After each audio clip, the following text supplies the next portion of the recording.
The Holy Gospel of our Lord Jesus Christ, according to Matthew.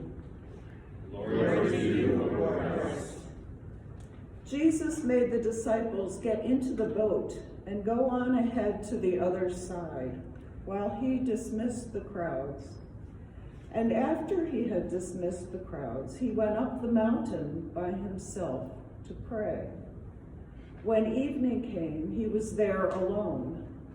But by this time the boat, battered by the waves, was far from the land, for the wind was against them. And early in the morning he came walking toward them on the sea. But when the disciples saw him walking on the sea, they were terrified, saying, "It is a ghost."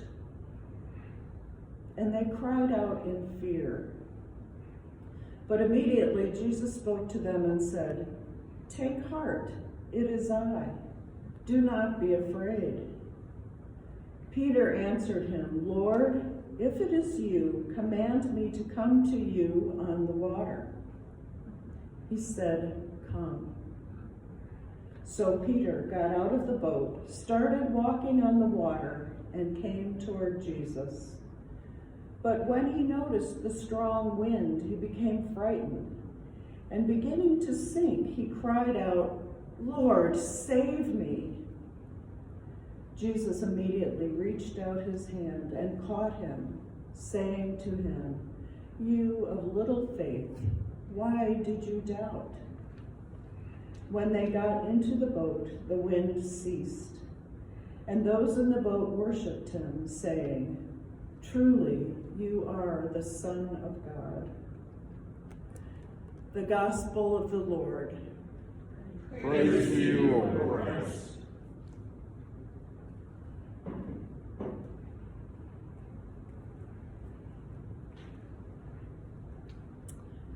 Please be seated.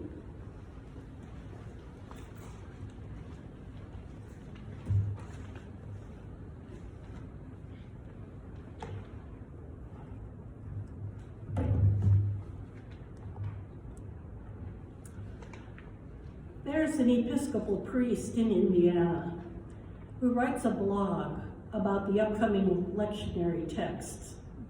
Throughout the week, he posts reflections, sermons, and recently, a blog post that fills the gaps and missing pieces between the texts read in worship from week to week. I have found that latter to be helpful in that it provides a fuller context and deeper insight to the day's story, especially this week, as we heard the familiar miracle story of Jesus walking on water to rescue the storm-tossed disciples, whose boat was endangered by the wind and the waves. Now this is, in Matthew's chronology, the second miracle in this particular segment of Jesus' travels and ministry. The first you would have heard last week if the Feast of the Transfiguration had not taken priority. That one was the miracle of the feeding of the 5,000. In Matthew's Gospel, though, both of these miracles were preceded by another event that's not mentioned in today's reading. That is, Jesus learning of the brutal murder of his cousin, John the Baptist, the one who had baptized him. If we backtrack to that, we find an exhausted and grieving Jesus. He tries to take a break, to spend some time alone, but the crowds followed him, and he set aside his own needs to attend to them, to teach, to heal, and at the end of the day, to feed the hungry throng through the multiplication of the loaves and the fishes. It is only then that Jesus is finally able to get away, sending the disciples ahead of him across the Sea of Galilee to their next destination, while he goes to the mountain to spend some precious time in prayer with God. Time for rest and refreshment. Time, no doubt, to grieve John's death. and perhaps, as some commentators suggest, time to escape danger, getting the disciples on the boat and out of harm's way, and himself off in isolation. After all, John's imprisonment and execution for preaching that was not popular with the Roman powers could also be a threat to Jesus and his closest followers. What stands out for me in the broader story is the conflation of the nature of Jesus, the two natures, the divine and the human.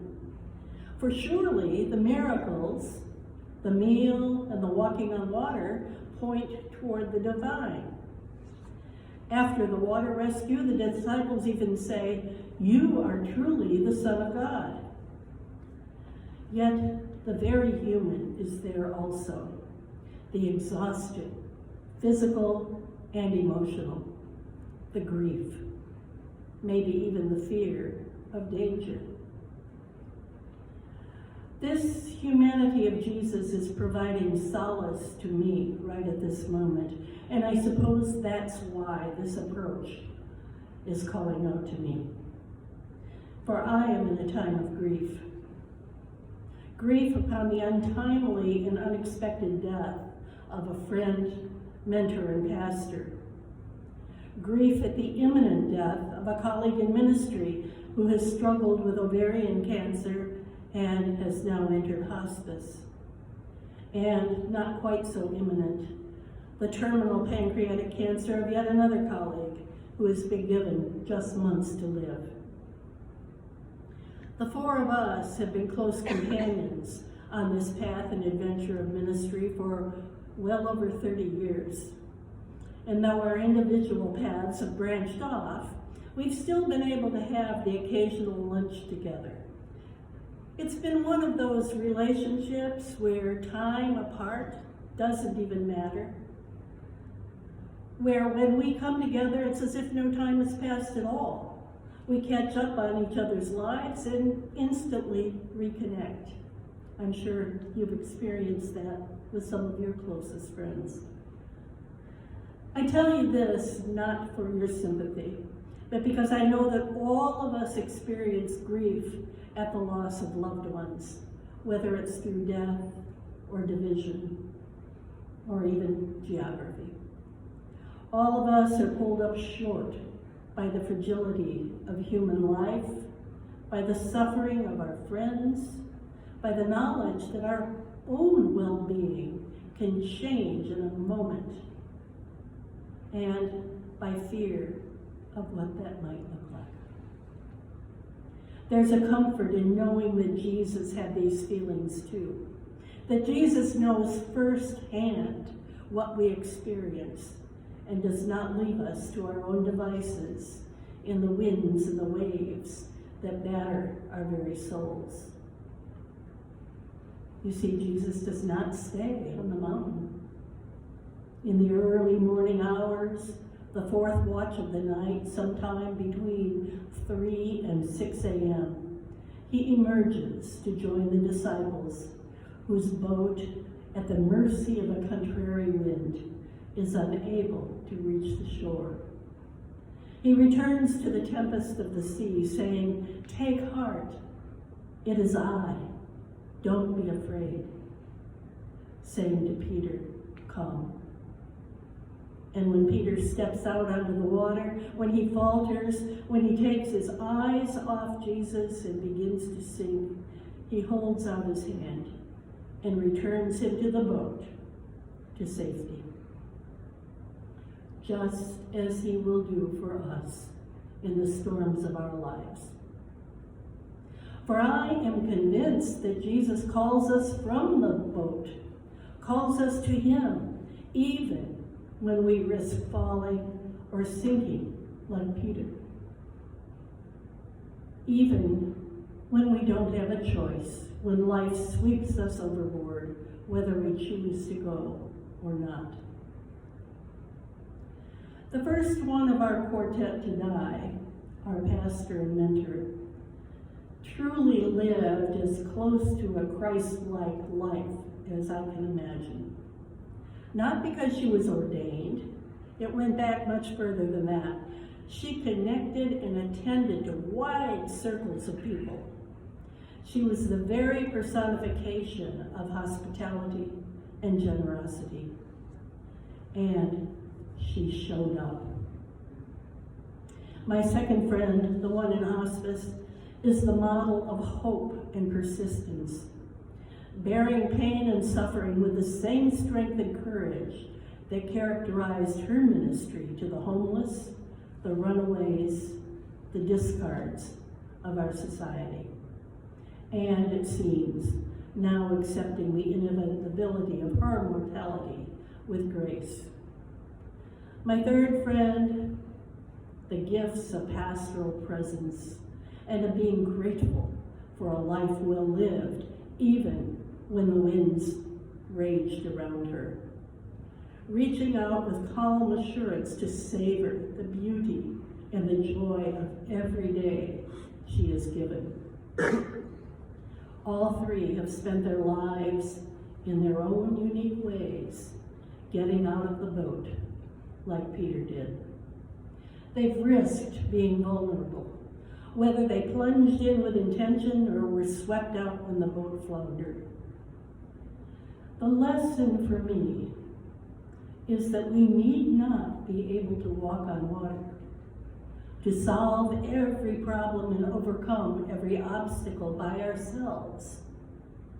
We are called to live into the fullest lives we can, even when that involves risk and the unknown. For there is that hand held out to catch us. Trust in that hand. There will be more, much more than storms and wind and rains.